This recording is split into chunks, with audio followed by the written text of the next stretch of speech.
Okay. What's up? It's Yoshi. We're gonna play some more Ace Attorney Chronicles since last time. I know Sir Jazeel. Oh. Wow, my internet. Horrible. Already dropped frames. Here we go. Trial. This is our episode 4 trial.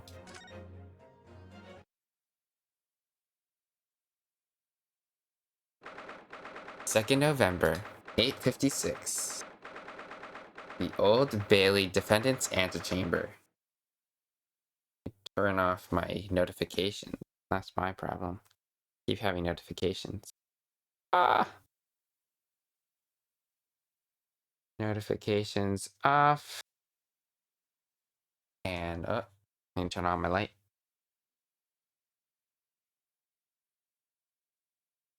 And of course. Yep. Alright, let's go. There's that old familiar feeling again. The crushing pressure of this historic courthouse. Actually, no. It's a little different today. There's an even more menacing tension in the air. There's a menacing tension in the air here today, isn't there? I suppose. Yeah, I think so. It can only be the result of the menacing appearance of the defendant. A little more courtesy, if you please. Oh my, I do apologize. However, you're certainly not mistaking this trial for You're not mistaken that this trial is far from ordinary. What do you mean? I'm not privy to the details, however, I understand that no jury has been selected. Trial without a jury? It's just like the trial of the professor 10 years ago. Closed court? Good morning, my dear fellows. Mr. Sholmes? Have you made note of my hair, Mr. Naruto? An outright victory for science, you must agree. I think this dialogue doesn't make sense because we turned on all the skins. To be perfectly honest, so much happened yesterday that, well, I completely forgot about your little hair problem. What to one man is a little hair problem? It's to another a day of drinking a dubious potion after dubious potion. You have no idea how my stomach ails me this morning. Oh dear, how awful for you. I'm afraid you only have yourself to blame, Mr. Sholmes. Good morning to you, Mr. Reaper. I'm delighted to see you looking so full of vim. And you, I see London celebrated a great detective is as active as ever. Oh, you exaggerate, my dear fellow. Compared to my paltry engagements with a few trivial cases, the Reaper's overbearing presence is a far greater deterrent to the black roots of crime in our capital. And whilst I may not agree with your methods, there's at least one point in which I would readily commend you. What an honor, and what would that be? Your eye for a good lawyer, sir. Huh? Mr. Sholmes. After all, behind this lawyer there's a very great mind. My own. What are you trying to say? I wish to say that you should be prepared for quite a trial, Mr. Reaper. Sorry to barge in. Saying that, Gina. Gina! What's on her arm? A mourning band, I suppose? Oh no, did we drop? Internet's horrible. I'm gonna swap to your data. Father, shouldn't you be at the symposium? It's been postponed, so I have some free time. I decided to come along with the police inspector to see our country's up and coming student in action. I shall be very interested to see the fruits of your studies over the past year. Well, it's an honor to have you here. I hope there's some fruits to see. Odo.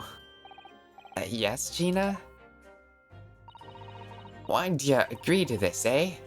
Why'd you take him on? This Reaper bloke.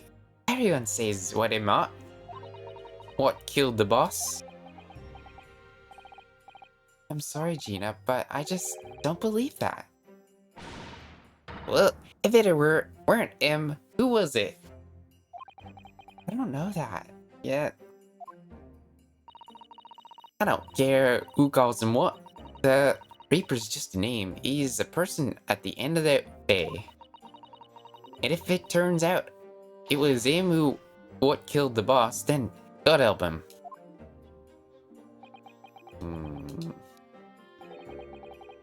Fiery eyes indeed. Yes, the culprit deserves every ounce of your loathing. At least, that may be some solace to the deceased.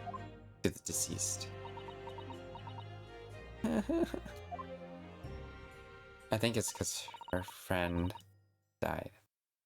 Please, Odo. Get whoever did this for the boss. Oh, Gina. I hate feeling this useless. There's nothing I can do. So you gotta find who done this and make a wretch pay. Counsel for the defense and the defendant. Court will be in session shortly. Make your way to the courtroom at once, please.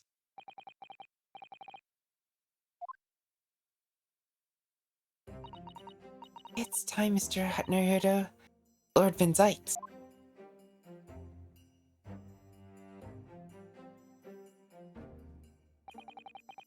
One who lost his treasured brother to a mass murder?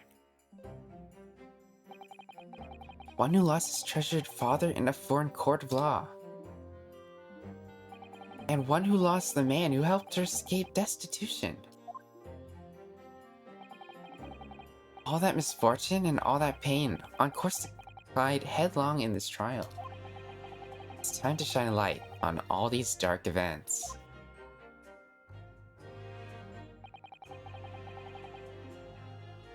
Whatever the truth is revealed, we're gonna have to look at it straight in the eye.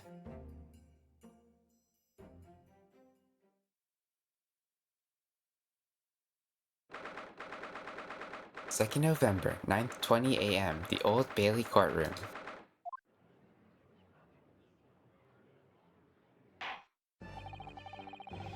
In the name of Her Majesty the Queen, I hereby declare this court to be in session. We're here to conduct a fair and just trial of the defendant, Beric Van Zyke. Counsels for the defense and prosecution, are you ready to begin? Defense is ready, my lord. Prosecution is more than ready. Oh, Kazuma-sama. I've been wishing to see you in court for so long, it feels... But I never pictured it happened like this. Never thought I'd be facing you behind the prosecution bench. The so-called Reaper of the Bailey. It's been a scourge like no other, undermining Her Majesty's justice system. Today we must uncover the truth behind this scourge. In other words, this trial is going to be a lot more far-reaching than Inspector Gregson's murder. The truths revealed by these proceedings may have unpredictable repercussions to the judiciary. Accordingly, they are to be conducted as a closed trial with no members of the public present, by Her Majesty's direct orders. How will that work, my lord? The burden of all the arbitration and adjudication falls on my shoulders. Therefore, as you will see, juror's bench shall remain vacant today. If no members of the public are present, will I ask who is currently occupying the gallery, my lord? They are members of the judiciary, here to witness the proceedings and ensure an equitable trial. Members of the judiciary? Oh my, this is a very unusual trial already. There is, of course, another unprecedented aspect of these proceedings on which I must elaborate. The counsels of the prosecution and the defense are both aliens of Great Britain. I believe it takes an outsider to see the truth sometimes, and I stand here in this courtroom now, and I'm quite certain, this is the reason why I had to come to Britain. Zuma? Very well, let us commence proceedings. And hey, Bruticus, welcome. This is the game, The Great Ace Attorney Chronicles. So it's I don't know who made it. Great Ace Attorney Chronicles. Okay. Judge. Professor Asogi, your opening statement, if you please. Hi, Sanity Peach. Certainly, my lord. The incident took place on 1st November at just after 5 o'clock in the afternoon. The location was a building off flats on Fresno Street on the outskirts of the city. The victim's body was discovered there in an old single-room rental property. Yes, Inspector Tobias Gregson, a name known very well indeed to this court. Not at least for his miraculous resolution of one of his country's grimmest cases 10 years ago. The professor's case. How sure are you about the time of the incident? Several witnesses on the street outside heard the gunshot and all that reported same time. Yeah, that's what Gina told us too. There were a number of witnesses. I've here a plan of the room. The victim was found curled up in one corner. It is believed that he was shot from the front at point-blank range and died instantly. How was the range being determined? There were scorch marks around the entry wound. Such marks were caused by the gunpowder used to fire the bullet. But powder hot enough to leave scorch marks is only ejected a few inches beyond the end of the barrel. In other words, it only happens when the target is at point-blank range. I see, yes. Thank you for the detailed explanation, Counsel. Okay, we got the autopsy report. The murder weapon was found lying beside the victim. And have you managed to ascertain the owner of this firearm? No, my lord, not conclusively. Bravo, Kazuma-sama. We're not trying to use the gun as evidence when provenance can't be proven. Furthermore, my lord, as I've explained, the revolver was fired at extremely close range, and the bullet passed through the victim and struck the wall behind him. There's a candle broom mounted on that wall, and the tip of the candles it was found to have been blown off by the projectile. We noticed that too, didn't we? Yes, that's right. Thank you for the thorough report, Counsel. The setting of the crime is clear to me. You submit the plan of the crime as evidence, please. As you wish, my lord. Crime scene floor has been added to the court record. We'll have to take a look at both those. This Fresno Street room Inspector Gregson's private abode? No, my lord. This room is rented by Mr. Hugh Boone. But there's a precious little furniture inside, and it's generally in poor state of repair. So what on earth was Gregson even doing there? Presumably, he is investigating some case or another. When the policeman was informed of the gunshot from the witnesses and rushed to the scene, he found only the deceased inspector and the accused standing alongside holding the revolver. The attending officer attending the accused on the spot.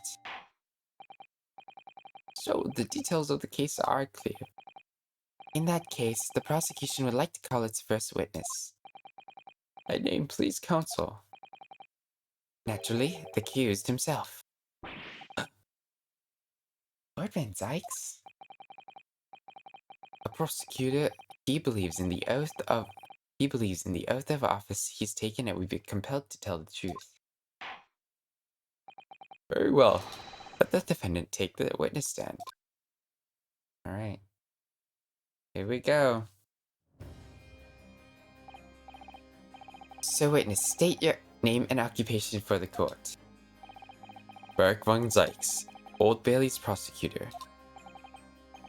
I presume, Lord Van Zykes, you heard Prosecutor Asagi's opening preface? I did. It is alleged you were found at the scene of the crime, and that you were arrested by the arriving police officer. Can you confirm this? Yes, my lord. Then I'm sure the court would like to hear you explain some things away, namely why you were there in the room on Fresno Street at the time in question, and what exactly took place. I intend to explain away nothing. I'll simply tell the truth. I must say, Lord Van Zykes, I never imagined this day would come. Or rather, I didn't want to imagine it would come, but since you came to known as the Reaper, a part of me has been dreading it. Your formal testimony then, witness? Alright, here we go. I was investigating Gregson. My inquiries led me to that address. When I first entered the room that day, it was dark inside and I saw no one. A moment later, I heard the gunshot. I spun around and saw the revolver on the floor. Just as I picked up the firearm to examine it, the door Flew open and I heard a man scream. It was only then that the body of Inspector Gregson appeared before me.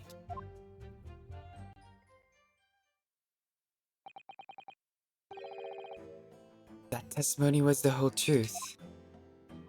it was. So, you heard a gunshot being fired in the room with no living occupants, and moments later, a corpse somehow appeared before your eyes, is that it? You're right, you haven't explained away anything. In fact, that would barely qualify as an excuse. I thought you were my mute apprentice. Yet it turns out you have a way with words, Prosecutor Asogi.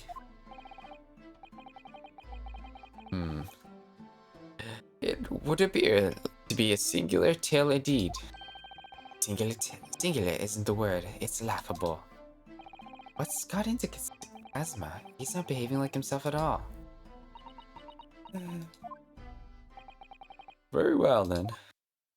Counsel, you may begin your cross-examination. Yes, my lord. I don't know if I'm reading the cross-examination completely in their voices because it's going to repeat a lot. So we might just analyze it and I'll give my commentary on that. Alright, let's press what he was doing, what his investigation entails. Hold it!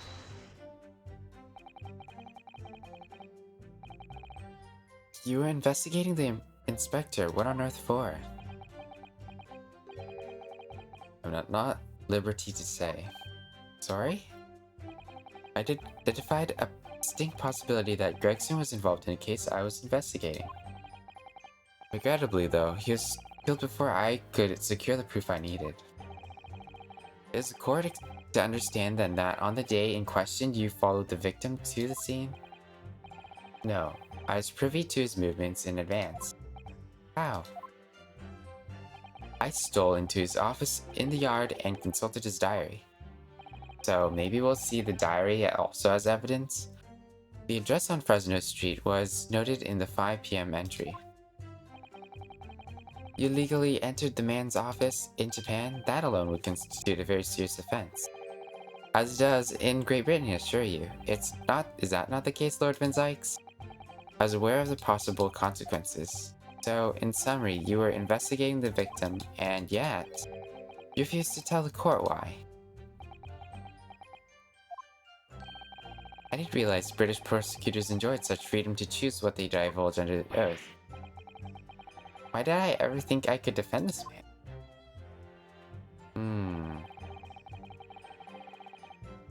When I entered the room that day, it was dark inside, and I saw no one. Okay. Press that. Had you ever been to the address before? No, I never. I only learned of the place as a result of investigations into Gregson's activities. There's no light inside where I entered, so it was impossible to make out anything. But at 5 p.m., the sun would have only just gone down. It would have still been reasonably light outside. The room has a window, but it was boarded shut. Very little light was found its way into the room from outside, so it was extremely murky inside. I wouldn't have noticed if the victim was already lying on the floor. There was no artificial light in the room, you say? You're quite sure?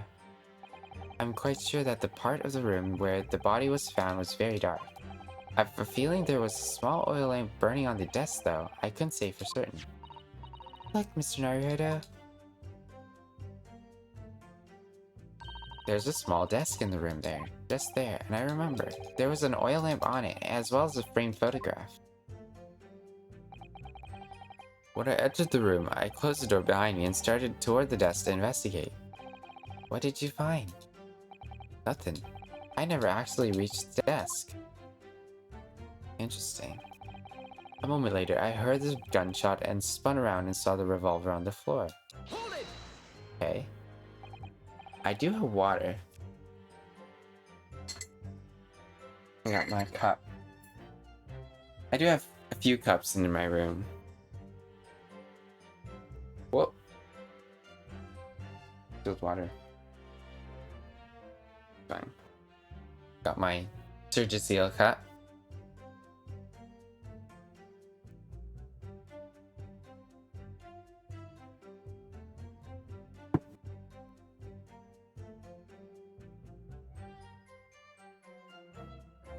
Also have my cool Bible shortcuts cup. That's cool stuff. Alright.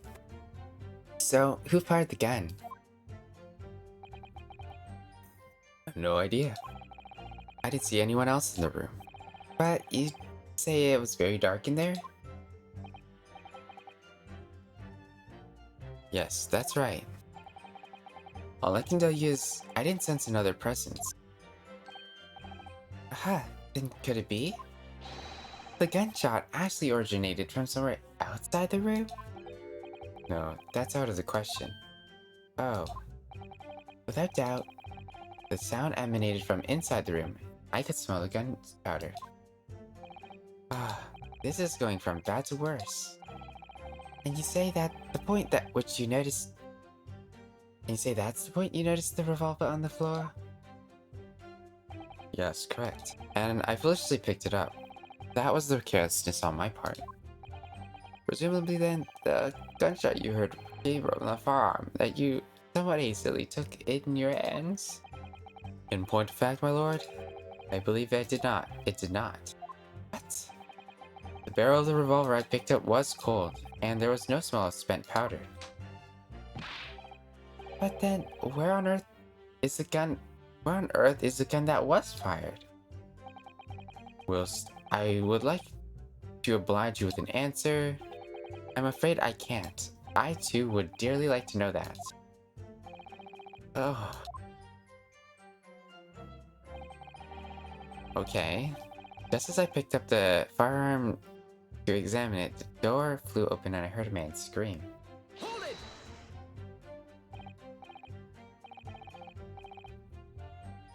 And you say, one of the witnesses, I presume?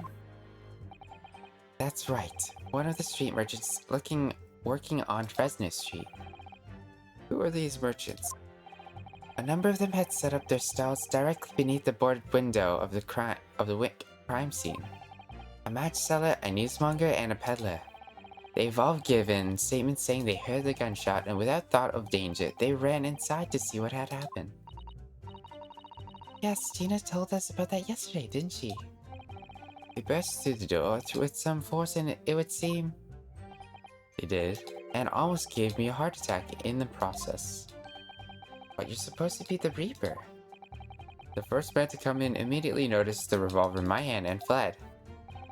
A policeman patrolling the Fresno street heard the commotion and was able to arrest the accused shortly after the incident occurred. Anyway, the man's scream drew my attention in that direction. It was only then when the body of the Inspector Gregson appeared before me. Okay, let's press that. What do you mean by that? In what way did the body appear? I honestly can't explain it, but it's the truth.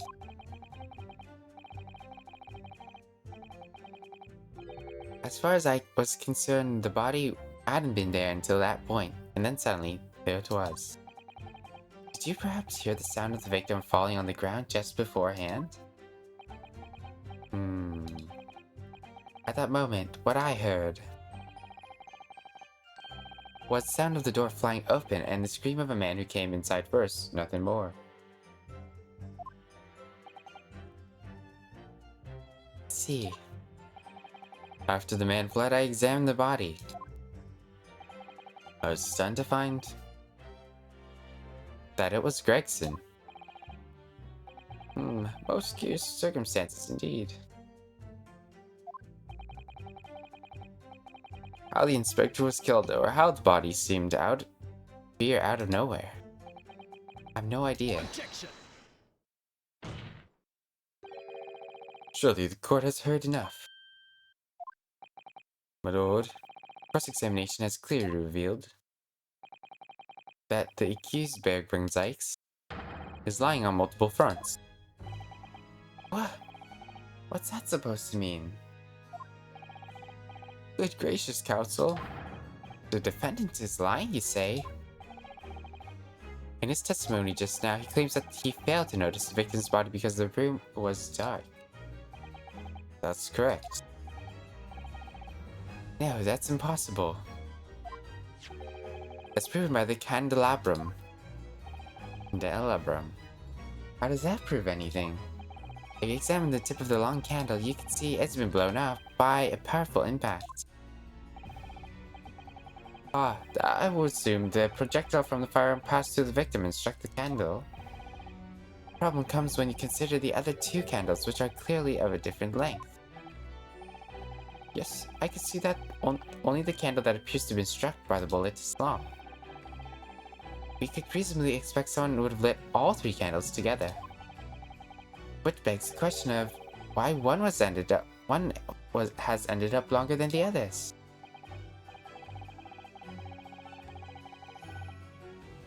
That must be because the particular candle was extinguished when the others were still burning. That's right. When the candle was hit by the bullet, it obviously went out, but the other two candles would have still been burning. The fact is, victim's body would have been illuminated by the light still thrown by the candelabrum. The accused claimed that he couldn't see the body. Clearly contradicts those facts. And now to the next lie. There's more. The accused also claimed that never have visited the scene of the crime before. That's the truth. In that almost empty room, the police discovered something very unusual. A board covered top to the bottom in police documents and paper cuttings. Yes, that's right. We saw it too. It goes without saying that the contents of the police documents cannot be divulged, however.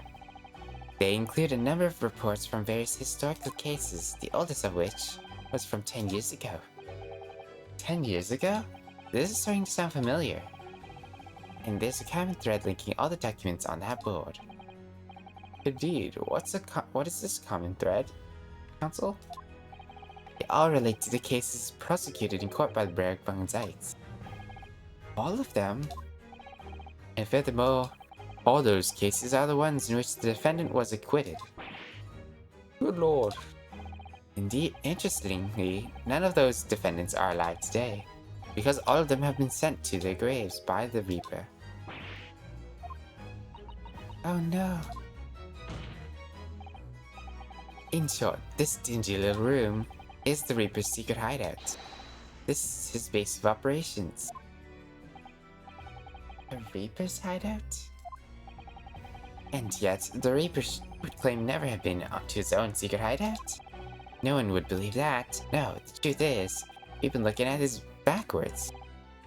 Backwards explain, Counsel. Inspector Gregson was investigating the identity of the Reaper when he discovered the location of the man's secret hideout. He was killed. As I'm sure everyone can imagine. But the Reaper's hand. I'm doubting that. That's the true explanation. It would either be Gregson's hideout, or it could be someone who's been investigating the Reaper, and then Gregson came upon that mysterious person's hideout. That's what I'm guessing. Order, order, order. Very well. I hereby state the current opinion of the court. Greg Van Zykes is an outstanding prosecutor who has rendered great service to his country. However, it is deep regret I must concur with Prosecutor Asoki's contention. The defendant's testimony exhibits a number of stark inconsistencies with known facts. All I have done is state the truth as I know it. Kazma's done brilliant jobs ever. He's drawing on his experience as a defense attorney to build his prosecution's case. It's formidable. Counsel, you will submit the board that you showed the court. You will submit to the board you just showed as court as evidence. I believe it to be fundamental in establishing the facts surrounding the Reaper's existence. Alright, here we go. Thank you, my lord. Alright, we got a notice board, and then we got the two other evidences, and we'll poke some holes. Poke, poke, poke, poke, poke. Alright. The prosecution would like to call new witnesses to the stand. Already? Witnesses who saw the events unfolding on the day in question. Well, I guess we don't exactly get a cross-examine. They were mentioned in the previous testimony too, if you remember. Yes, the street sellers who heard the gunshot and went running into the room. Here we go. Very well, let the witnesses in. The defendants may step down from the witness stand. I suppose. Certainly, my lord. So, we can cross-examine. Maybe the witnesses are sketchy? Hey, we know this dude. So, witnesses, state your names and occupations for the court. And in this case, the courts actually can have multiple witnesses on the stand. And, you know, this is the people in the chairs, normally those are filled with people, and that's a new mechanic in this game. Who is this guy? His lip is huge. Names? We don't use names. Far too fancy like for the likes of us. I think this guy will sound similar to our friend in this, like, Red Riding Hood. We're just free and easy. Sell what we like, live where we want to live. I give them all vacant stares. I give them all a vacant stares. They walk down Fresno and spin a few words into a verse for them. I don't know what that means. Would I be right assuming that the three of you make a living by selling wares on the street? Hehe, everyone calls me Gossip. I sell jaunty little tidbits. Passerbys, you know. Jaunty little tidbits. Got an absolute smasher for you, sir. Right up your ginnel, that is. I don't even know what the word ginnel means. Let's take a look.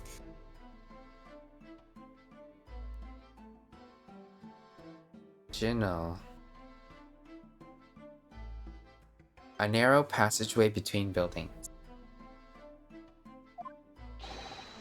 6 pieces the price, and not a penny less. Trying to bribe us? Wait, you're actually trying to sell it to me now? Oh, come on, sir. Don't tell me you're not interested. Try the man. Give him the money and see what it is. Pay the man, counsel. This is so weird. Alright, I'm being coerced by everyone in the court to pay this dude. You won't regret it, sir. Now, Got your listening ears on? Just between us, a young couple on Slight Street have just had twins. Did he just scamaz us out of money? What?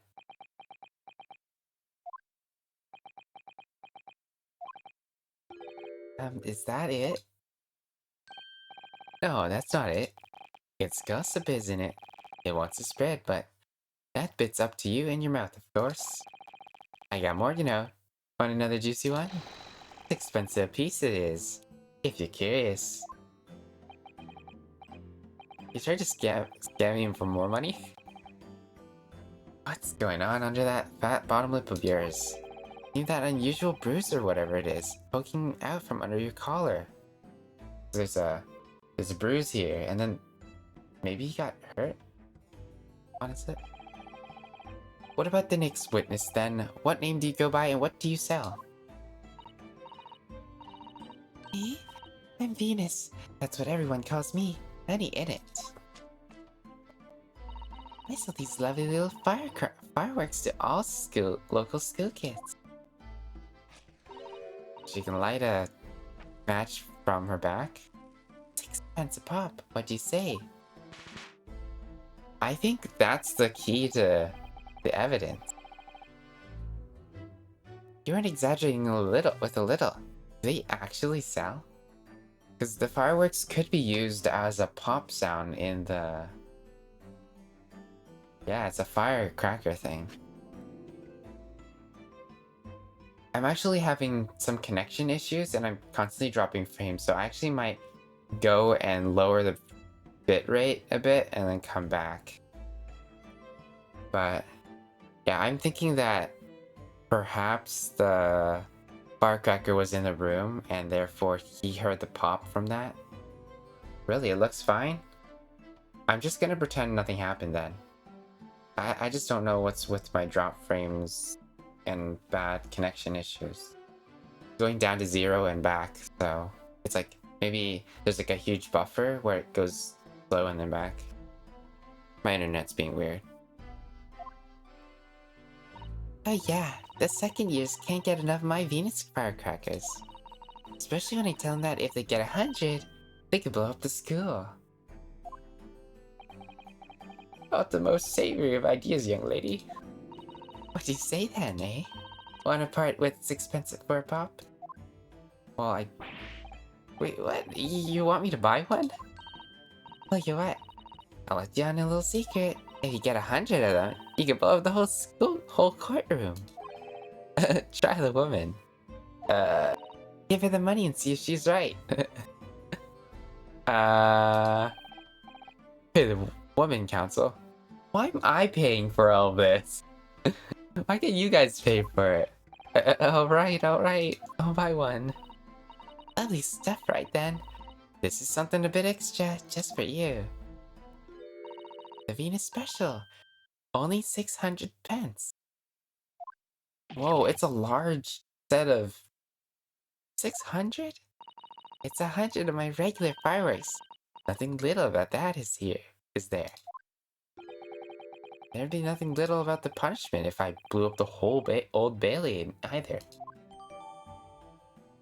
The Venus firecracker has been entered into the courtroom. Okay. Last witness, what name do you go by and what do you sell?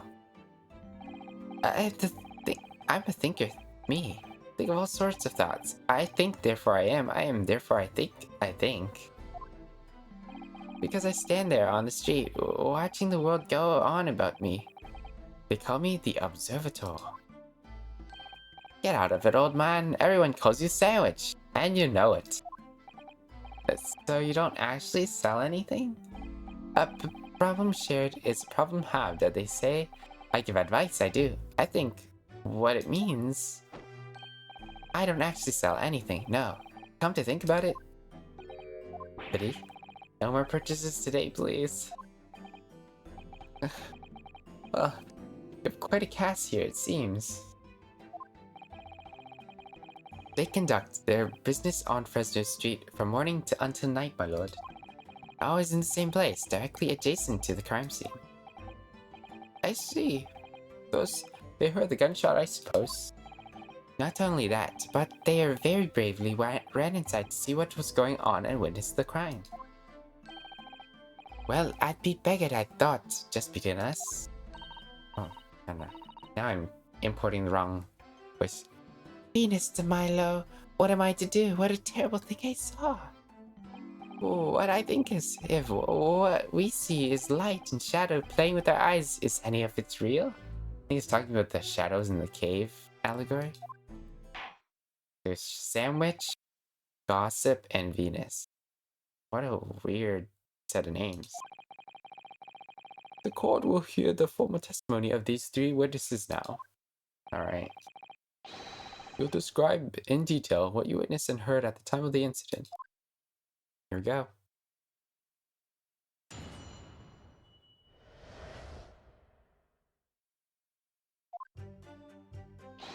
We saw the whole thing from start to finish. We did everything from the moment we went in the building. It was less than a minute after the Reaper had gone inside we had heard a big bang. Seems to me that quick to talk is quick to walk. Gossip couldn't wait to go and see what had happened. Went into the room and there he was, the Reaper gun in hand, standing over the dead body. I was scared to half to death. Me, so I ran to find Copper. I still think Venus and Gossip are kind of sketchy. These witnesses were there the whole day and saw everything. Who did they see go inside the building? Or what? Only the victim, Inspector Gregson, the accused, and Barry Von Zykes. The accused Barry Von Zykes. I'd seen the pictures of that Reaper in the paper. I know what he looks like. Just between us, folks love stories like this. I made myself a tiny sum already. Well, wait, the room was just one of the several flats in the building. Someone from another flat could have done it. All those flats on Fresno Street are unoccupied. Of course they are. They're small, damp, dirty, and expensive to boot. The room in which the inspector was found is the only property in the building that's currently leased. And we know the leaseholder's name, don't we? It's Hugh Boone. In testimony in court, as just heard, what would appear to leave a little room for doubt. It's becoming increasingly difficult to see how anyone other defendant could have committed the crime. Well, we still don't know if Hugh Boone's a real person, right? Is it like a secret name, a name, or is it Gregson, or maybe it's a mysterious third party we haven't met yet? No. Thank you for your candor, my lord. Counsel for the defense, you may proceed to cross-examine the witnesses. Yes, my lord. In a closed court like this without a jury, the judge is the only person whose opinion matters. I have to break down his testimony, somehow. Alright, here we go. Maybe we can finally cross-examine? Oh, we still have to go through all of... yeah, press everything. At least it's only 5 statements. Okay, you saw the whole thing start to finish. What does exactly that mean? Hold it. When you say they, who do you exactly mean? Inspector Gregson and the defendant, Lord Van Zykes? I suppose so. The likes of us don't know the names of the high and mighty. But I tell ya, one thing is the old Reaper that went in last, and that's for sure certain. What's this out of 0? Or out of something 100? $100? Just behind the Inspector Gregson? Did they arrive at the same time as each other? No, not at all. The first fellow must have gone inside a good 15 minutes before we heard the gunshot. Victim arrived 15 minutes before, are you sure about that? Am I sure? Does it seem likely that I'd have forgotten a fella with bright red hair like that, does it? Bright red hair? Who has bright red hair? This supposedly is Gregson's? Who normally has bright red hair? Iris?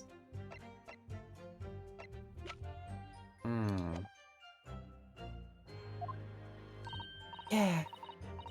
His hair really were red, weren't it? Redder than my flaming fireworks even. Good. That fiery red mop still burnt on the inside of my eyelids, that it is. It seems like the red hair might be a red herring. Might be someone using it to distract or pin it on Gregson or pin it on someone else. I don't know. Wait a minute. You're saying that the man was a redhead? Weren't you listening, Tom? Hey, he was a redhead, and he had a big trunk with him as well. We have a missing trunk that's not in our evidence either. But Inspector Gregson's hair isn't red, not by any stretch of imagination. It seems like that the person you saw wasn't in fact Inspector Gregson at all, but some other third party. No, I hate to break it to you, but the witnesses are correct.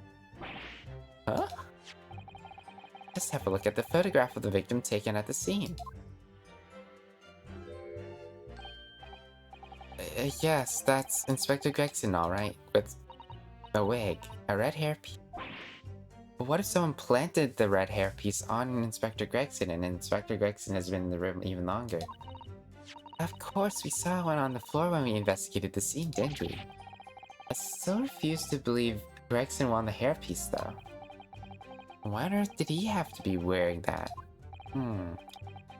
But the color does seem quite to suit the man, one might say. Photograph must be submitted as evidence, please, counsel. This is very mysterious. What became of the trunk that redhead victim was supposedly carrying? I was informed that no trunk was found at the scene. So someone must have hit something. Just disappeared. What do you expect us to be watching the building every second, do you? Definitely saw him in the dock going in, though. No question about that. It was less than a minute after the Reaper has gone inside. We all heard a big bang. Seems to me that quick to talk is quick to walk. Right. I don't know what that. So when Gossip ran to see what had happened, did you go too? Well, I'm a bit hampered, you see. All the signs were that I can't move very well.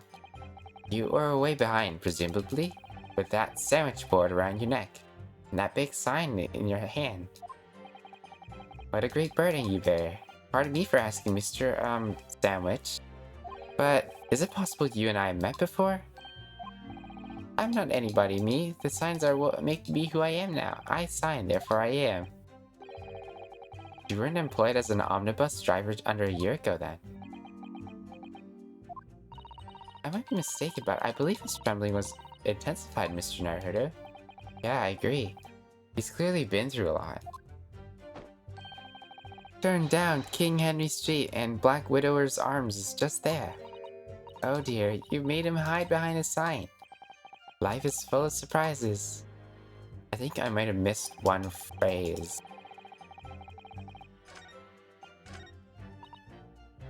Alright, the Big Bang, let's hear it. By which presumably you meant the gunshots? I saw these little things, don't I? How would I know what gunshot sounds like? But I always thought it probably sounded a bit like this, doesn't it? And you say you heard the noise almost as soon as you saw the defendant enter the building? That's right, it was almost straight away. Bang, it went. Just like that. Well, he's the Reaper, ain't he? Itty. It's what the French call a fait accompli. I don't know what that means. Fait accompli?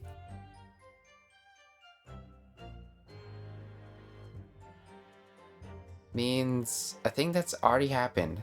We decided before those affected hear it, leaving them with no option but to accept it. I don't know if the omnibus guy is guilty. I'm not fully convinced yet. He seems like an unfortunate side victim.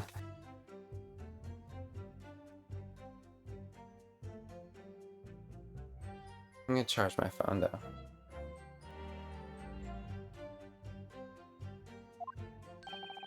When the Reaper's around, people are going in the ground. I mean, that's what he does, isn't he?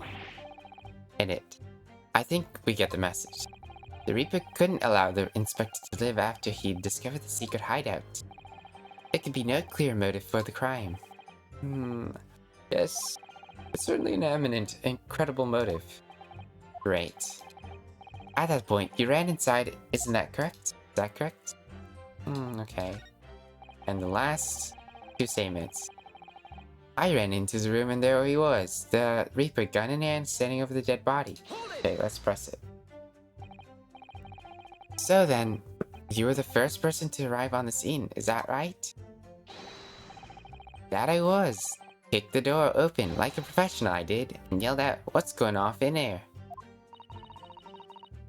Lord Sykes claims all he heard was a man scream though. And it was dark inside the room? No, not dark at all. There were candles burning on the wall. Really? And there was a fellow collapsed on the floor. Just between us, it's the first thing I noticed when we got inside. I see. Even though Lord Van Sykes claims not to have seen any such lights on the wall, the next thing I noticed was someone standing right beside the body. The accused Van Sykes? That's right, the pale-faced Reaper himself. I was a little shocked, won't deny it, but I'm no little-livered coward. I stood my ground and gave that Reaper a whole cold hard stare myself. I think we're gonna pursue this guy. Excuse me. Do you have something to add, Mr. Sandwich?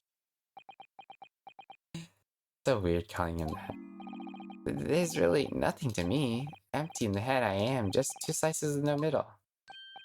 So I don't know what you could want with me. I think that maybe you just remembered something. Having heard Mr. Gossip's last statement, I mean. What I think is, we're all nothings really. We try to dress ourselves up as something else. At the end of the day, we're all just street sellers. That's enough for you, Sandwich. Good job, shut to now. Unless you want us to make you into a real sandwich. He's threatening each other. Why? When he saw the Reaper, he fell clean over his backside. Oh, he just got it back. Sheesh. That's it? You rotten beggar. I told you to keep that a secret. He screamed, he did. Screamed and scrambled off on all 4s. That's all I wanted to say. He just got exposed. Mr. Gossip, is this true? The floor was dead slippery, that's why. Sure it was. Planted my hand in a filthy pool of blood, didn't it? Yuck. A pool of blood? Listen here. When I was sprawled on the floor, I kept giving the Reaper a cold, hard stare. Don't you forget it. Let's just back a little. Did you say you got blood on your hand? I did. Happens to the best of us at times, doesn't it? So I was scared. I slipped over. We could keep it just between us, can't we? No, Mr. Gossip. I'm gonna have to ask you to add that to the information to your formal testimony. Oh, you gotta go? Alright.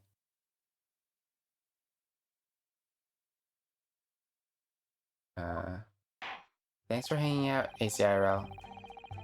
Let's pause this for a second.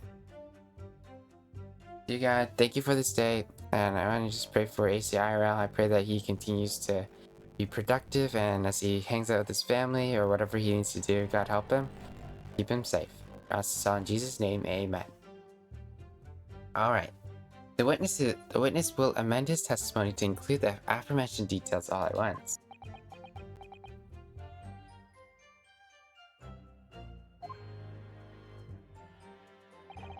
I slipped over and got blood on my hand, so I quickly wiped it off the floor.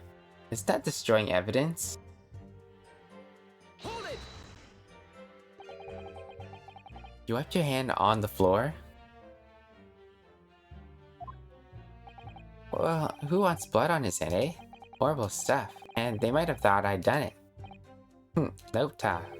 You didn't think that might be a problem? Does it really matter if I left a few grubby handprints on the floor? They get cleaned up in the end, won't they? Don't make such a fuss. That's a message from all of us. Is something wrong, Counsel? No, my lord.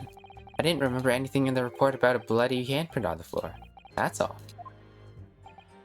Don't come at me with all that. You can't intimidate me. I know what I did. I wiped it off on the floor, the blood. I wondered, could that be what happened? Mr. Naruto, I don't have all the answers yet, but I think we may have just uncovered a vital clue. And finally, Venus' last statement. Okay, she went to get a copper. So you didn't run into the room with your friends? I'm not that sort of girl. Sorry? I'm a timid little thing, me. I was too scared to go in there. She's timid, but she uses firecrackers? That's suspicious. Oh, Lippy and Witch here ran in there, and then I heard a sort of old lady scream. Oh, that wasn't me, I swear. If I were a gentleman, I'd stake my honor on it. I wondered what on earth was going on. So she didn't see the crime scene then? Which is that when you went to find a policeman? And I ran off into a copper as soon as I turned the corner. I brought him straight back to the place, didn't I do, LA? Just between us, that copper's eyes nearly popped out of his head when he saw the Reaper. I had never felt more uncomfortable in all my life. And the defendant was arrested on the spot, I believe. Considering the catalog of the killings of the Reaper had carried out, it was a particularly inauspicious act. If I can't find any holes in this testimony, I'm afraid the judge will give a ruling of guilty, Mr. Naruto. Truth is, though, their combined testimony is fairly damning.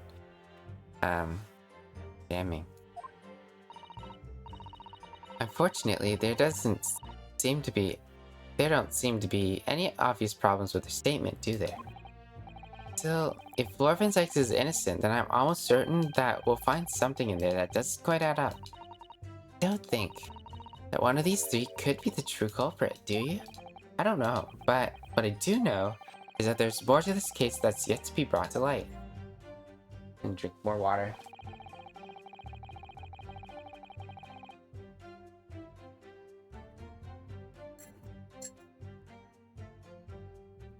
Alright, let's...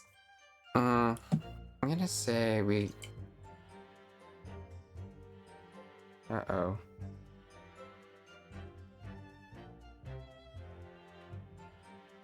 Yikes. I'm gonna say we're gonna press with some evidence. That's what we'll do.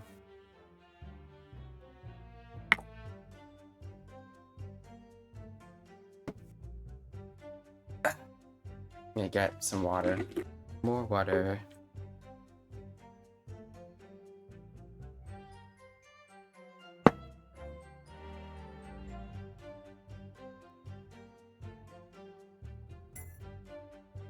Okay. Let's look at the evidence. Present.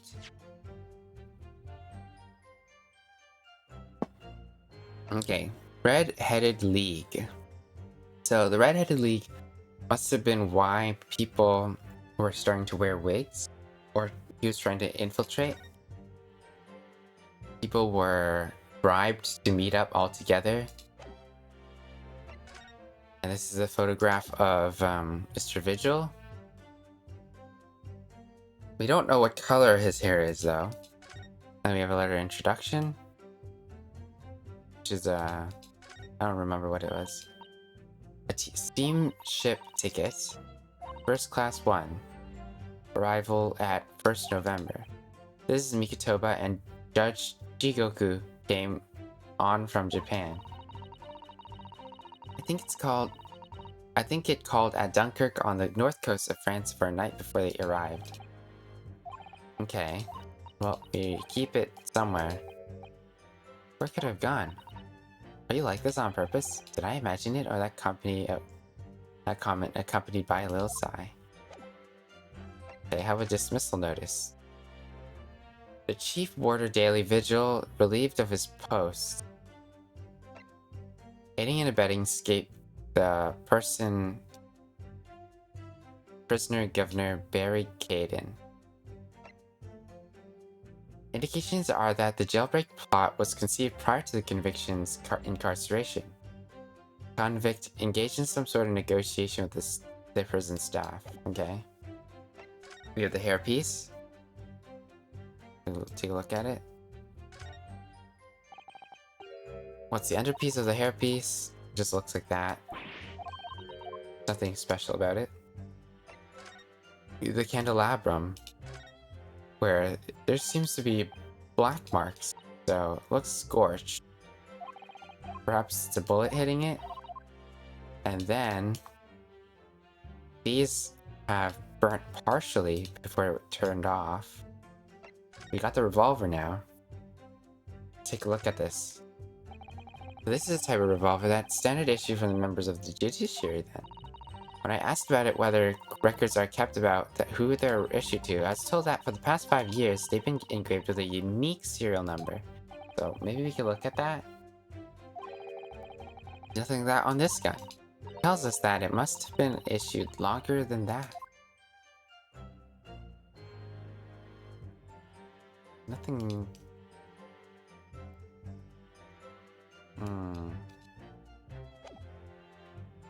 Okay. There's a policeman figure. Model of the policeman figure found on the scene of the crime. Giving a twist causes a key-like shaft to pop from its base. Twisting this.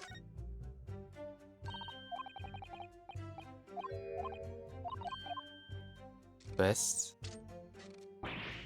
What is that? It appears to be a key. Tiny key. It looks like a gun to me. Maybe it fits somewhere that we don't know yet. We have a frame photograph. It's of a woman. Seems Mrs. Vigil. Gregson's picture. We have an autopsy report. Tobias Gregson, time of death. Shot in the chest at close range from the front, resulting in instant death. And the scorch marks at the point of entry. The bullet exited the body from behind. The caliber of the gun matched was that of a standard issue firearm from the members of the judiciary. Then we have the crime scene. He shot here, and he fell, and the candle burnt. There's a board here, and there's a something here. I don't know. A lamp. And then the fireplace. Maybe someone from the fireplace shot him? No, but he has to be close here. I wonder where else could have even shot?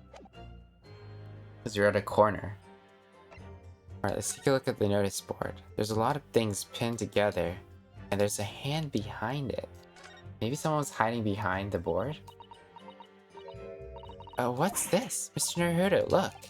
Looks like a smudge of some kind, looks like blood? A handprint? And the color, that's blood, isn't it? Oh dear, how disturbing. Perhaps, maybe gossip was behind the board, which we didn't even hear about in the testimony, so there are details of a whole raft of cases dating back on years. This paper from 10 years ago is Browning. Out of interest, the most recent thing appears to be this newspaper cutting here. It's the same Red-Headed League advertisement Mr. Sholmes picked out. Do you remember there was a red hairpiece at the scene too? Was Inspector Gregson an exponent of the Red-Headed League then? We have a Venus firecracker. And the fuse. Have you had an idea, Mr. Naruto? You're staring at the end of the string of fireworks. Sorry, it's just the Venus special. I was wondering what 600 pence worth of fireworks would sound like. Shall we find out? But she said it could blow up the courtroom. Well, too late for that. Alright, that was a fairly sizable bang. Mirror ears are still ringing, Mr. Naruto. It sounded almost exactly like the gunshot. Okay. Photo of the victim. He bled. Alright. So, let's... Let's slipped over blood. Let's present this. Objection! So you wiped off the blood from your hand on the floor of the room? Are you quite sure about that? Well, what do you expect me to have done then? Does it really matter? The police found no such handprint on the floor during their investigations. What exactly is the defense asserting? If you listen, you'll find out, Prosecutor Asagi.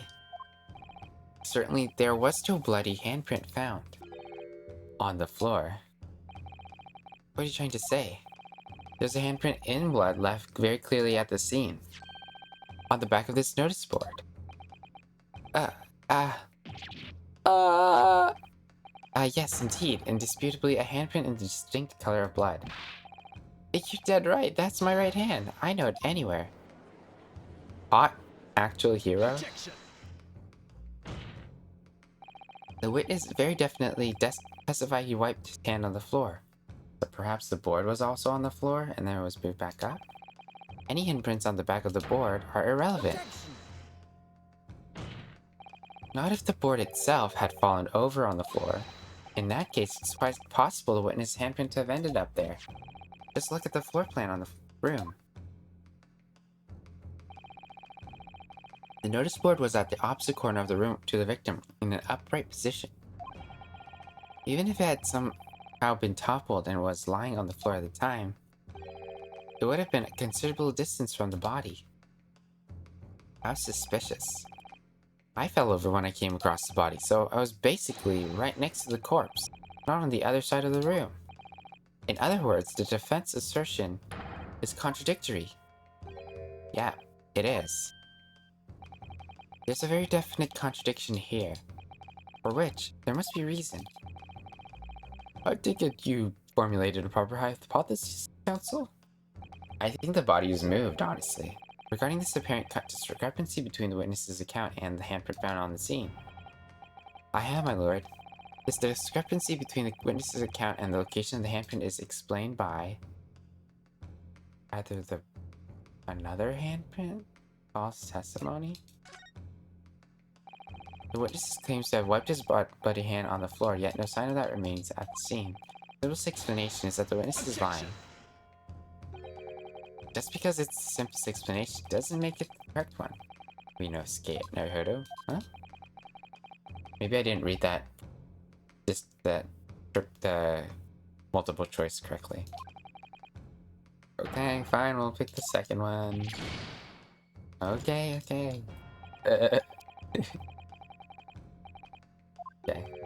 I don't remember fostering that kind of simplistic thinking, didn't you?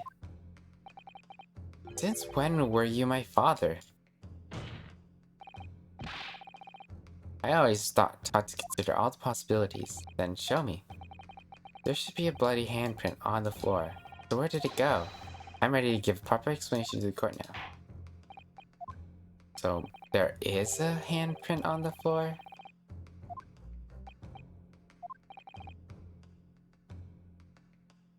Board moving. I don't know. I'll just put the board moving.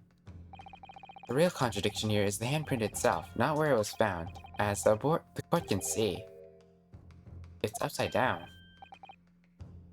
Gracious, so it is. If the witness had put his hand against the board, the fingers should be pointing upwards. What does that tell us? It tells us one simple fact. When this handprint was made, the board must have been lying on the floor as I previously suggested, which means that after the incident, it must have been moved. Objection! You're claiming that somebody moved the notice board after the shooting? Then tell the court who. I don't know yet. I don't know that yet, but the point is, when you consider all the testimony we've heard so far, we can now be very clear on one point.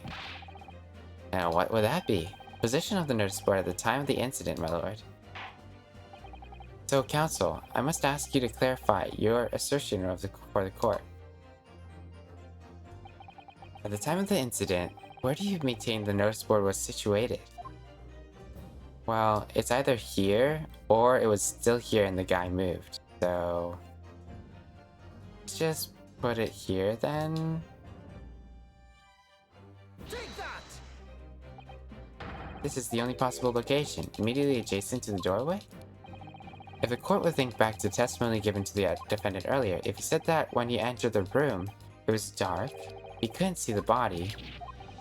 If the notice board had been here, the body would have been completely hidden from view, and the light of the candles would have been blocked, making the room appear darker. But the accused also claims that the victim's body simply appeared before him. That's true. Or, in his precise words, just as I picked the firearm up to examine it, the door flew open and I heard a man scream. It was only then that the body of the Inspector Gregsons appeared before me. I don't know about calling it a scream, but he was talking about me and no mistake. Hey, Epitome. So I played this 3 months ago, maybe? But we're back. And that's Epitome. Because it was me that kicked the door open. So I kicked the door, then the board was knocked over, I think. And then the Reaper would have seen the body because the board fell over. And then Gossip would have seen the body as well, and then he would have fell down, and then he would have wiped his hand on the blood. And blood on the board. Ah, you're taking a nap. Okay. Look again at the floor plan. Consider what would happen if the door to the room was thrown open with force. That can't... The door struck the notice board, knocking it over, making the victim's body visible. Good gracious. My client has told nothing but the truth. He simply described what he saw. Ugh.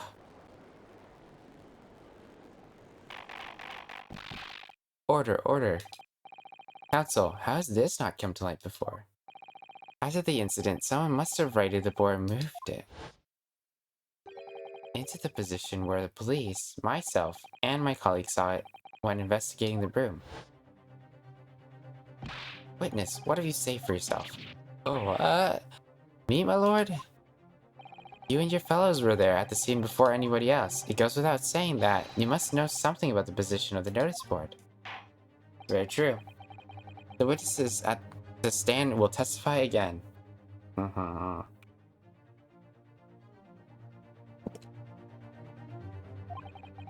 You will each explain exactly what you did upon arriving at the scene of the crime. Stop looking over your glasses at me. I get the message. Here you go. Mystery of the moving board. I don't know anything about that there notice board. I just wiped my hand on it, that's all. Okay? Well, don't look at me. I haven't got a clue about it. I've been doing business with some second years at the time. That doesn't make sense. She was running to the copper. I don't know anything about anything. I'm just a bystander, me. Just a sign at the crossroads of life. It was that Reaper, I bet. He's gotta face that Scream's board.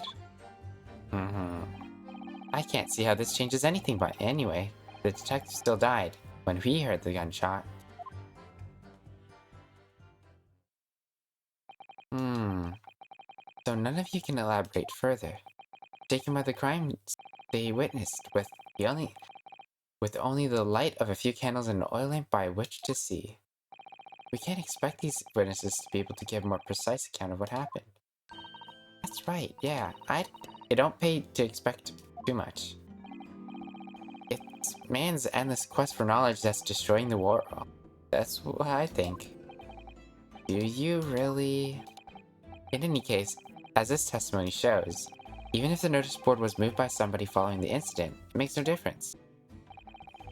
When the gunshot rang out, the accused was the only person at the scene. In short, the only person who could possibly have committed this crime, Fairbanks Zikes. None of this wrangling over the board changes the simple fact. I think it does. Quite so, quite so. Does the defense still wish to cross-examine the witnesses? Yep. Most certainly, my lord. Very well. Let's hear some more presses poke through that testimony. The mystery of the moving board. I don't know anything about that there notice board. I just wiped my hand on it. So you admit that it was the board you wiped your hand on? Admit it? What's to admit? It's there plain as day for all to see, a smashing print of my right hand. Perhaps you wanted to hide that handprint, so you righted the nose board and pushed it into the corner, did you? No, I imagined the weight of that great lump. So, do I look like a powerful, well-nurtured man? I guess not? Well, did you see anyone else moving the board? I've got nerves of steel, I can tell you, but even I have my limits. There was a body on the floor in front of me, and the Grim Reaper himself standing over it. And there was a precise little light inside either. And my bottom lip was all quiver. In other words, this witness is unable to give definite testimony on that point. Okay. Yes, so it would seem. Okay, well, don't look at me. I haven't got a clue about it. I was doing business. That kind of contradicts your previous testimony, right? When you say you were doing business with them, you mean you were selling them fireworks? Yeah, what else? There's the Priori School just around the corner, you see. Those cheeky little so-and-sos have got a plan to blow up their school to Kingdom Come. So I've been telling on them, letting their teachers know what they're up to. You have? Yeah, wouldn't want anyone to get hurt, so I let the school know the kids were playing with dodgy toys. Then, praise the Lord, the teachers take all the fireworks off them. Seems a bit of a scam. And then, praise the Lord again, the kids all come back to buy more. Everyone's happy, see? What a racket. Of course, and sometimes the teacher give me a little bonus for thanking me to letting them know. Aw, you got a nap too? Well, if you do, let's pray before you head off.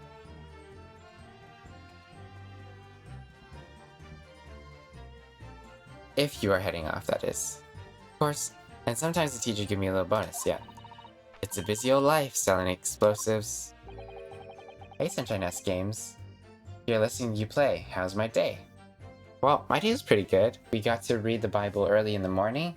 Kinda early. Not that earliest, but we read through Romans and Acts, I believe. And then we read the devotions, and we read a little bit of a book that Aristotle suggested. And then after that, we started streaming again at 4:30 something, and we're gonna play this until the chapter ends and see how it goes. Venus is a guileless goddess indeed, guileful. Well, telling them barefaced lies is kind of my thing, really. I'm ever so good at it. Well, are you telling us a barefaced lie right now? Uh-oh. Excuse me. Hey, something wrong, Mr. Sandwich? That's our friends here. We have Sandwich, Venus, and Gossip. If I said it was, could we just leave it at that? Would that be the end of it? No. Did Miss Venus' statement just now bring up something into mind, perhaps?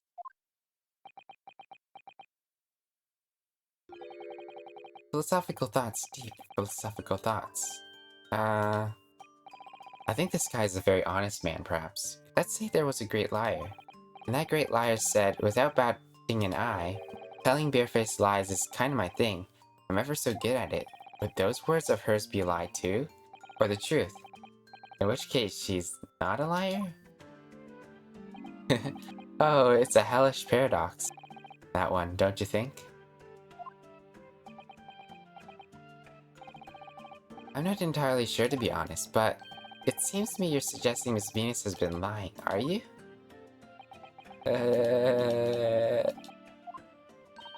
What are you on about, old man? Trying to cause trouble, are you? Keep on like that. and I'll wrap your whole body in firecrackers and set them off. That'll give you something to trouble about. You have a startling, disturbing mind behind this sweet, innocent face, young lady. I think she's kind of suspicious, honestly. So Miss Venus has lied to her in her testimony. Is that what you're saying, Mr. Sandwich? Well, if it means I'll be burning in hellfire for the rest of my days, so be it. Yes, that's what I'm saying. Can you elaborate, please, sir? Alright. Old Blabbermouth here headed for the room where the gunshots seemed to come from, but there was someone else who crept upstairs behind him, too. That's right. That rotten liar over there.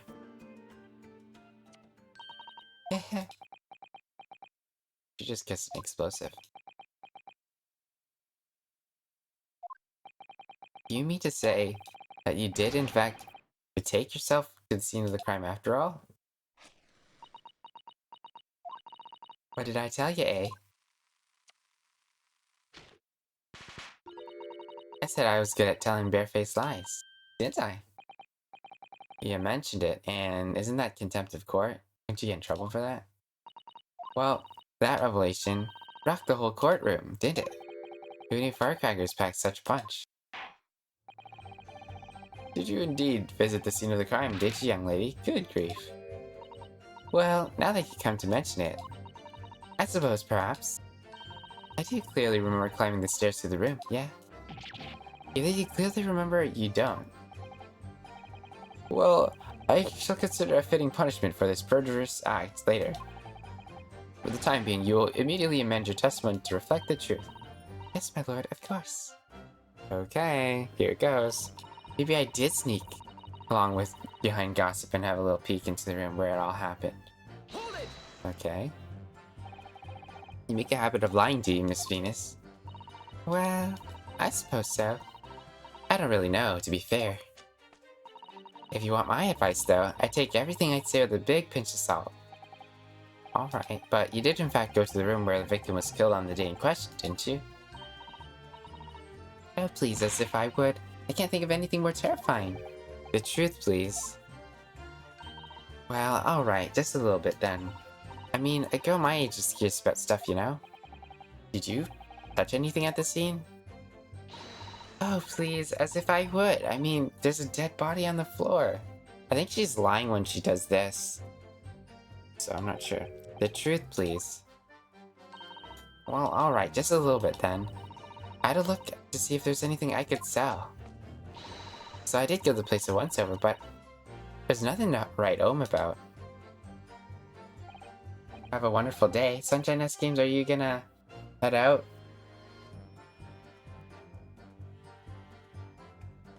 Right now. Right. Now, I hesitate to ask, but you didn't move the notice board by any chance, did you?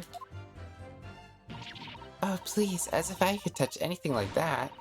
Just a few bits of loose change is all I had. Seems like she's lying. The truth, please. Oh, alright then. I thought there might be something worth having underneath it. Okay. We'll see you in a bit. Or maybe, if you're leaving, I'll just pray for you real quick. Dear God, thank you for this day. I pray for Sunshine S Games as she goes on a phone call, whether she's back or not. I pray for her and her family, and that her family will continue to grow strong in the faith, and her children will be strong in the faith. God help Sunshine S Games be a wonderful mother and bring up her children and in faith, and also be a light in the darkness. I pray this all in Jesus' name. Amen. Alright. So I blasted the flippin' thing. Sorry, I flipped the blasted thing. You flipped?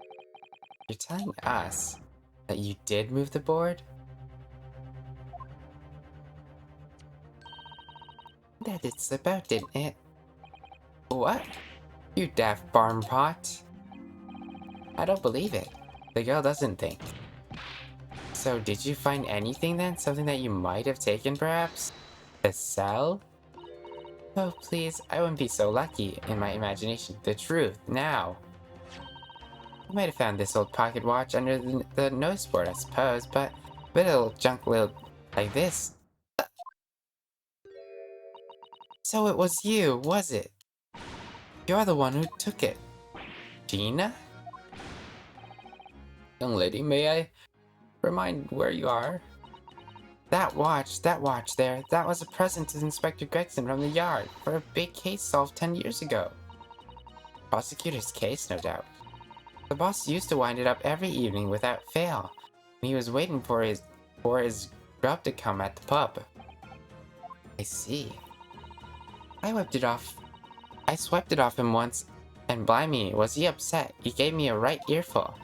Said he hadn't missed a day in the last 10 years polishing it and winding it. It meant the world to him. That watch did. Possibly not the best thing to go diving for then. It's not all that though. I took it to Jabez that night to ask how much it was worth, but the old dealer wouldn't touch it. Wouldn't give me a penny for it and said it wasn't working. Knocking about and worthless, he called it. I knew I should have lifted it. Interesting statements. That watch must be submitted as evidence at once. Oh, please, just so as long as you promise to give it back when we're done. Not a chance. I'll swipe it off you if you try to get your grubby mitts on it again. That's enough. Hand the watch over to the bailiff forthwith. Now, children, watch your manners. Good lord. The glass appears to be broken. More than likely, it shattered when the inspector was shot. It doesn't tick anymore either. Which is why Jebus didn't want it. What a waste, eh? Yeah, indeed. It appears to have stopped at the hour of 5. Exactly when the gunshot was heard then. Supports the prosecutor's claim, of course. Well, it appeared that the mystery of the moving notice board had been solved at least. And as predicted, it had very little bearing on the case. Now then, continue with your cross-examination, please, counsel. Alright. I don't know anything about anything. I'm just a bystander me, just a sign at the crossroads of life. But you did go see what happened in the room, didn't you? Fresno Street is my whole world. It's all I know, and I know all of it. To make it my business to know if I want to hold my sign up high. What is your sign? So you did go to see what had happened? It's not the destination that's important, it's how you get there, isn't it? Did you notice the notice board in the room? If you think about it, we're both the same species, aren't we? Both different members of the sign family. If I had spotted it, I mean, I might have tried to trip it up out of a sense of rivalry, I admit. I might have tried to trip it. Someone really needs to tell you that you're Homo sapiens, not Homo science. Does that mean you didn't notice the board? I can only repeat what I said before. I don't know anything about anything. I'm just a bystander, me. Just a sign at the crossroads of life. In which case, just who was responsible for moving the notice board? It was that Reaper, I bet. He got a face that screams board. Well, we already have her who moved the board. What exactly did you mean by that? Oh, come on now, don't tell me you've not noticed. He looks like he hates everything in the world, that fella. But not notice boards, they're the ones he likes. You can see it in his eyes. I can't say I've ever noticed. I'll tell you one thing for free, though. I never took my eyes off that man on the floor, or off the Reaper, not for a second. Sorry? Well, I was that scared, I couldn't, you know. You never know what a fiend like that might do if you look away, don't you? If you didn't take your eyes off of the defendant, you should be able to confirm categorically that whether or not he was the one who moved the notice board. Hey, that I can. The Reaper did nothing of the sort, I swear of that. I could have missed it. If he'd have heaved the thing right up again and dragged it into the corner. Right, glad we've cleared that up. What happened to the face that screams bored? I feel your pain, Kazuma. I can't see how this changes anything. The detective still died when he heard the gunshot. It was 5 o'clock in the afternoon that you've all heard the loud bang, wasn't it? Maybe the notice board fell over, or maybe it didn't. Maybe I fell over, or maybe I didn't. But the Reaper's fate is sealed either way because of that gunshot we all heard. Your fate's sealed too. My fate? That's right, the defense is fated to lose. The prosecution's to win. In the other words, it all hinges on that single gunshot. So if I could find some problem with that part of her story, it may be possible to change all of her fates. Of course, now that changes the fact that I heard what I heard, does it? Oh, JG Realms, welcome. Thanks for the lurk. Not much going on. As you pointed out, Mr. Naruto, there's no question that the notice board was moved, so somebody must have done it. But it did happen after the event, so maybe Kazuma's right. And it's not relevant to the case. But it seems to have deliberately positioned so as to hide the body from view. So I feel sure that there's some deeper significance to all this. You know, I know what you mean. I doubt there's more clues that no doubt that there are more clues to be uncovered. You're on the right track. I feel it. So follow your instincts. Alright then. Don't know anything about the notice board. Wipe my hand on it. Maybe I did sneak along behind gossip and have peeked into the room where it all happened. I don't know anything about anything. I just a bystander, me. Just a sign at the crossroads of life. It was the Reaper, I bet. He's got a face that screams bored.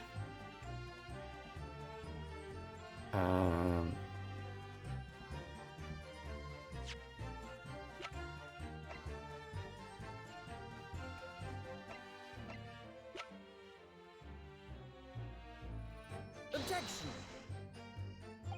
That last statement was contradictory in a number of ways. That's right, my lord. I guess I don't understand what I'm trying to say. Okay. Wait a bit. There's a mess in a number of ways, actually. Okay, what if we go to present...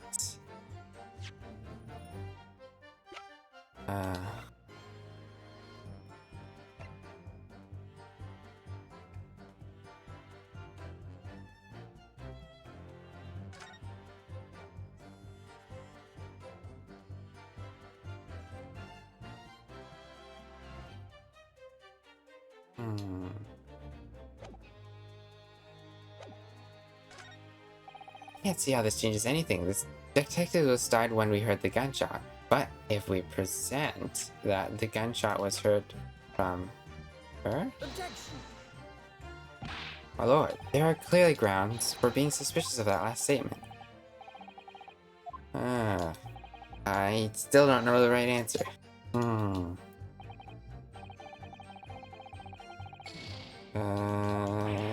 The man merely dishing out penalties.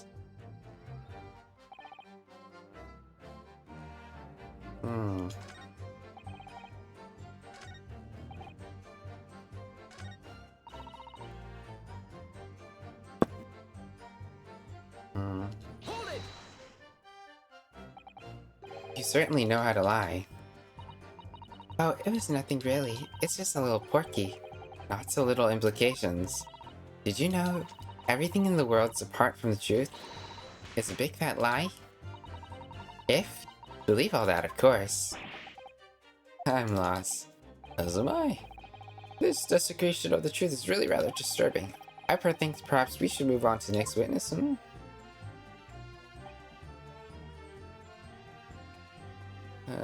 Hold it!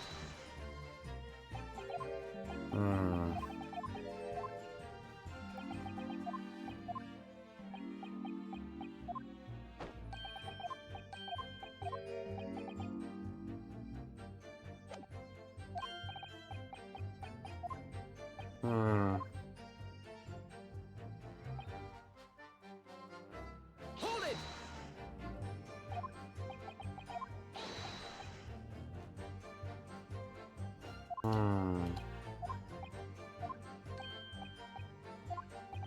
Not for a second, he did not look away from... If you didn't take your eyes off the...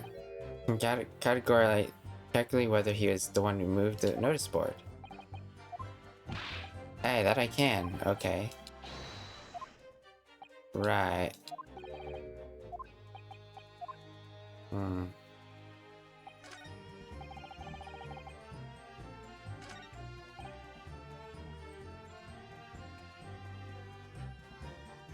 Hmm.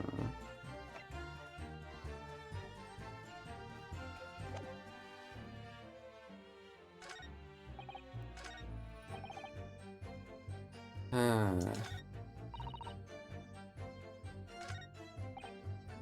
I didn't know anything about the notice board. I just wiped my hand on it, that's all. Hold it! Okay, yeah.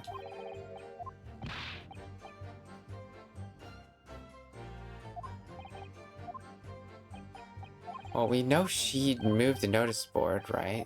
So...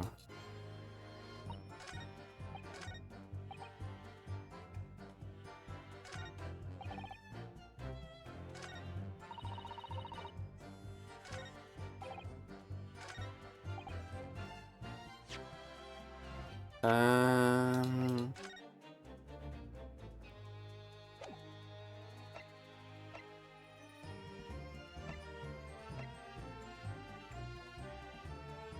Objection! Nope. That last statement was contradictory or something.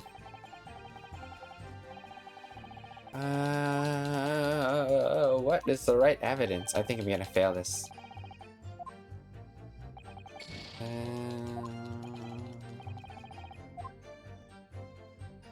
Maybe if we just finish these statements?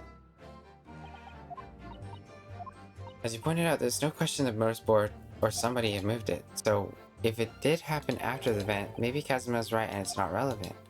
But it seems to have been deliberately positioned to hide the body, so I feel sure there's some deeper significance. Okay. Wait, did we even take a look at the watch though? Alright. Let's take a look at the watch.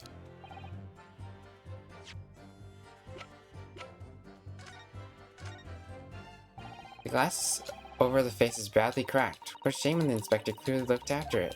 Imagine Mr. Sholmes could repair it, wouldn't you? I'd think so. He's very adept at things like this. Okay. I remember he's a great detective. Not an odd-job man.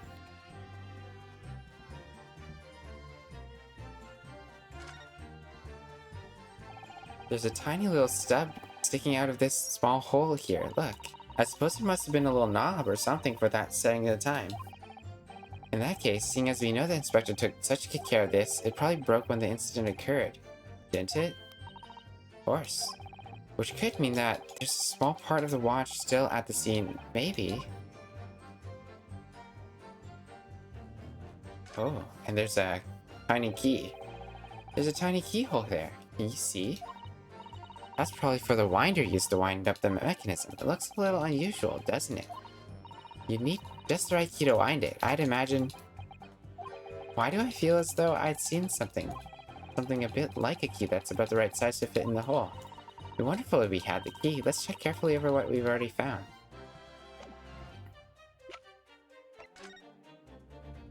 Okay. Let's do that.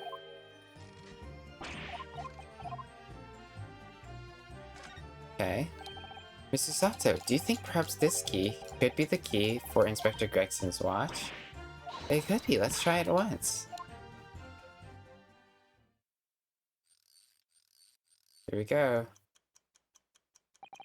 I knew it. A perfect fit. And look, the Inspector's watch has started moving again. It has obviously just not been wound up. So it has obviously just not been wound up, that's all. What is it, Mrs. Sato? Well, if the watch isn't actually broken after all, I have a feeling it could have profound implications. She's deep in thought now. Perhaps it's better to start thinking deeply too.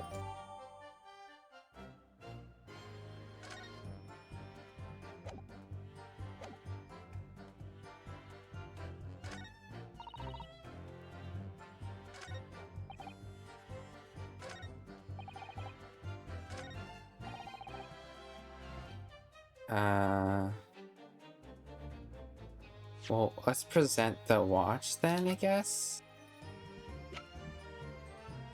Objection! I'm afraid that's not necessarily the case. Oh? At the scene, we found this key to the winder of the inspector's pocket watch. Key? And having wound the pocket watch, we discovered that in fact it still works. You see, the watch didn't stop because it was broken at all. At that fact, completely undermines the most fundamental premises on which this entire case has been built on. What?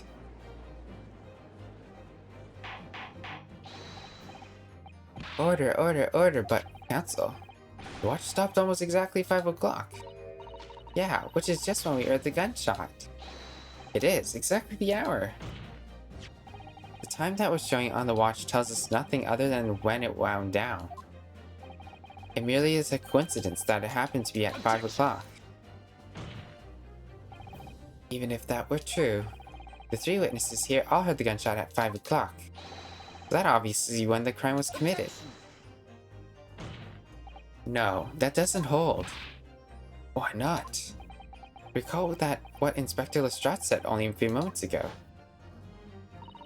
The boss used to wind it up every evening without fail when he was waiting for his scrub to come at the pub.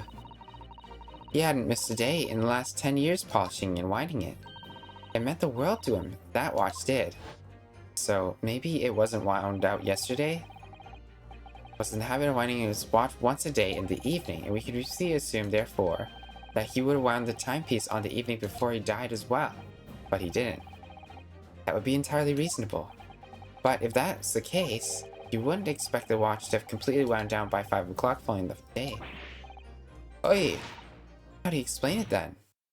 In summary, the evening before the day of the incident when the gunshot rang out in that room, the inspector was already unable to wind his watch. You can't mean. What would stop a man from winding his watch if he's been in the habit of winding it every evening for 10 years?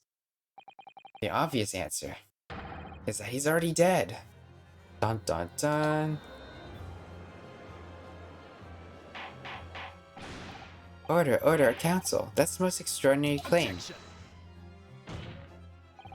Extraordinary isn't the word, it's absurd. You claim he was already dead the night before. Do you really think Scotland Yard's coroner would have overlooked something like that? Well, on that subject, there's something rather surprising. There's actually an omission in the coroner's report. The time of the death is not noted. That's right. Wait a minute, you're forgetting that my legs went under me when I kicked the door in. What do you mean? Like I said, I planted my hand in a dirty, great puddle of blood.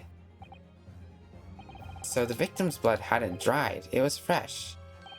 He catches on fast, doesn't he? But that blood could be explained in a number of ways. It could have been put there afterwards. Some fresh blood could have been poured out Objection. from the victim's body after. Does my learned friend think that fresh blood is available on every street corner? Maybe it's the coroner's blood supply thing? Well, it needn't be necessary to have been human blood, of course. We've been told previously that Scotland Yard has no way to identify blood as human. The problem is currently being researched. At the present, you are correct. It is beyond our ability.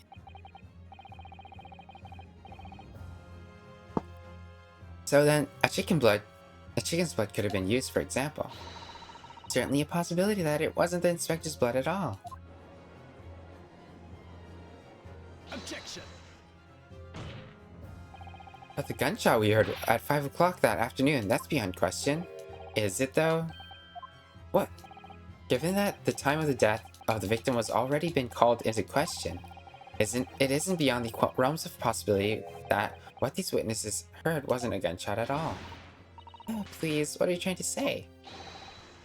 Us lot know what we heard. It was a loud bang that came from that there room.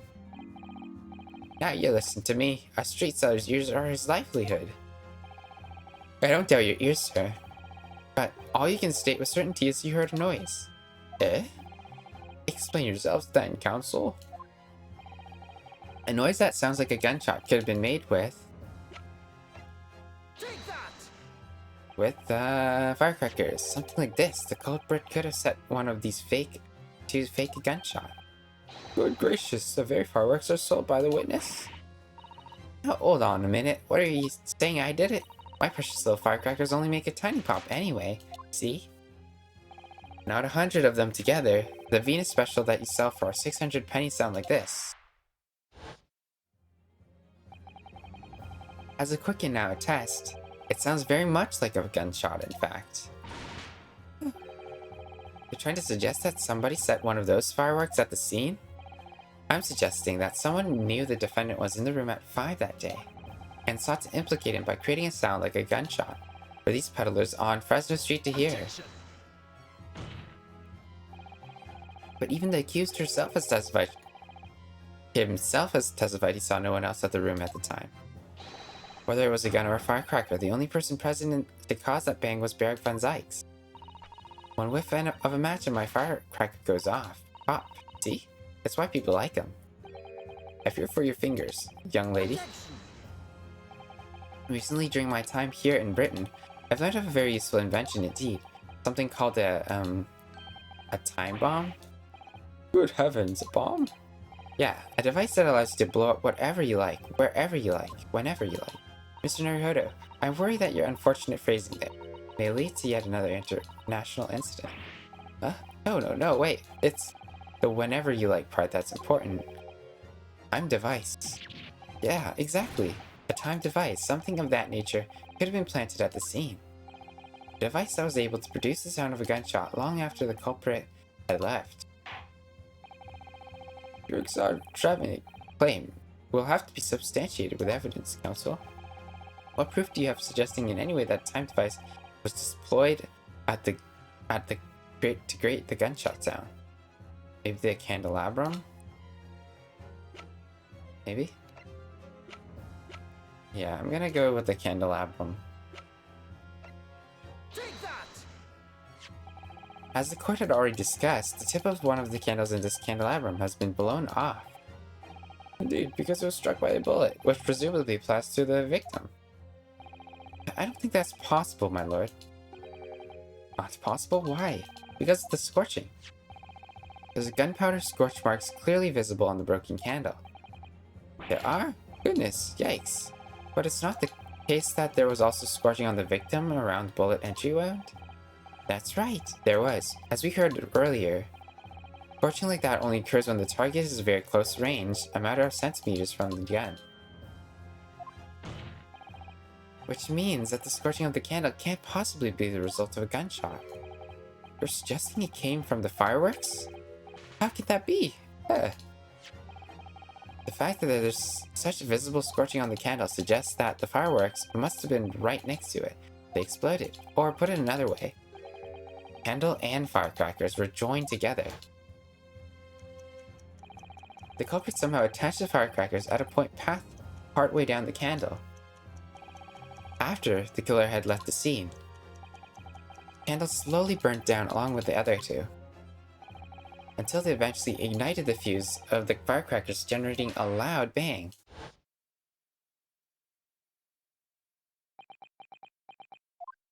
The question is, who did it? And that's how 3 witnesses came to believe they heard a gunshot at 5 o'clock. Oh, what a plot. And this implies that the victim could have died earlier than we've led to believe, the previous day even. Now. Just hold your horses. What as Lot here saw the victim going into the building, remember? I couldn't forget that flame-colored hair even if I wanted to. The person you saw entering the building wasn't the victim at all. Consider this. Obviously, anybody could wear wigs, so the person that these witnesses saw entering the 15 minutes before the incident occurred could easily have been someone else entirely, wearing the red hairpiece. Someone else? Did you mean to say? It was the same person who contrived the firecracker trick. In other words, Inspector Grexing's killer. Ha ha ha ha. There seems to be an objection. Very impressive, Yunosuke Naruhodo. Kazuma? I'm really quite amazed you've come this far. But after all, wasn't I the one who told you that you had all the makings of a great defense lawyer? I noted the lack of time and death in this report as stark omission. But as far as I'm concerned, this whole country's justice system leaves a lot to be desired. Did he just roast the British system? Order, order, order! Prosecutor Asugi, what on earth do you mean by that statement? I hear that many of the leading members of Britain's judiciary are present to observe the trial today. We can't allow even the slightest doubt to be overlooked. The defense assertion about the time of death based on the victim's stopwatch is just conjecture. But while the possibility exists that my learned friend may be correct, we have a duty to explore it. Well, certainly. I would agree with you. And that immediately comes to mind is, of course, what was Inspector Gregson doing and where did he go on the day before the incident? Do you know? The inspector always carried out his investigative work alone. His movements were treated as confidential within Scotland Yard. Even within the Scotland Yard? However, considering the evidence we've been presented with so far, I'd say it's fairly apparent that the case the man was pursuing.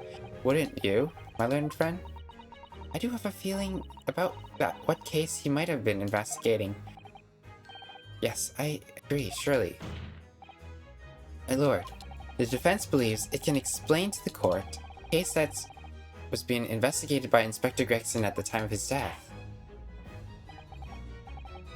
Very well, counsel. Present your argument to the court.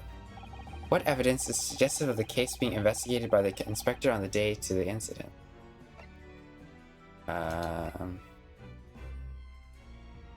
What evidence is suggestive of the case being investigated the day prior? Applying in person on the morning of the 31st. And when did he die?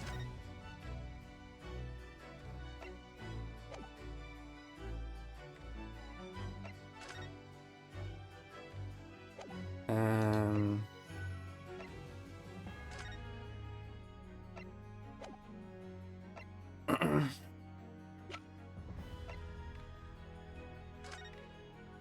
25th. The morning at the park on Lime Street, morning 31st. But when was this case done?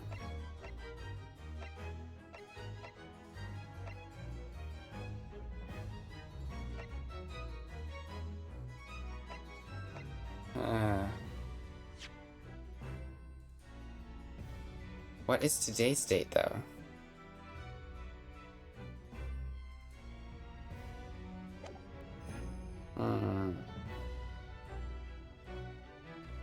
Maybe we could just take a look at the board real quick again.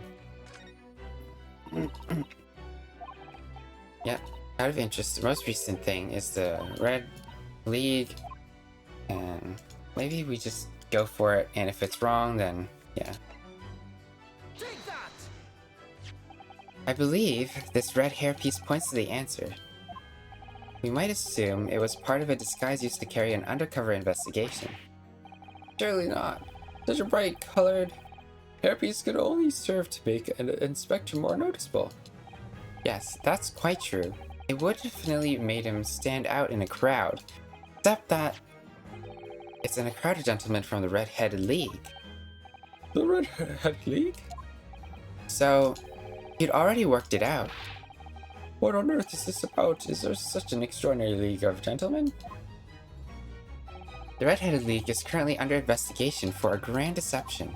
Deception of what nature, Council? They've been targeting red-headed men all across London, tricking them out of small sums of money. 2 men were arrested for their misdemeanor only yesterday, in fact. My lord, defense calls for the 2 men to be summoned at once. 2 redheads? Alright, here we go.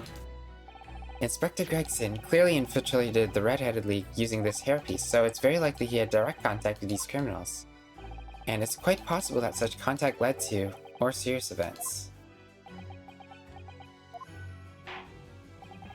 I concur that we cannot in good conscience leave this new avenue unexplored. Well done, Mr. Naruhodo. Well, it's another possible line of inquiry for us at least. Prosecution will make immediate arrangements for the charged men to appear. Bring these 2 Red-Headed League conspirators at once for me, Miss Professor Asugi? At once, my lord. Very good. We'll have a 30-minute recess. Court is adjourned. Is that the end of a chapter? We'll see. To be continued. Yep. Alright. That's the end of the chapter. Saving progress.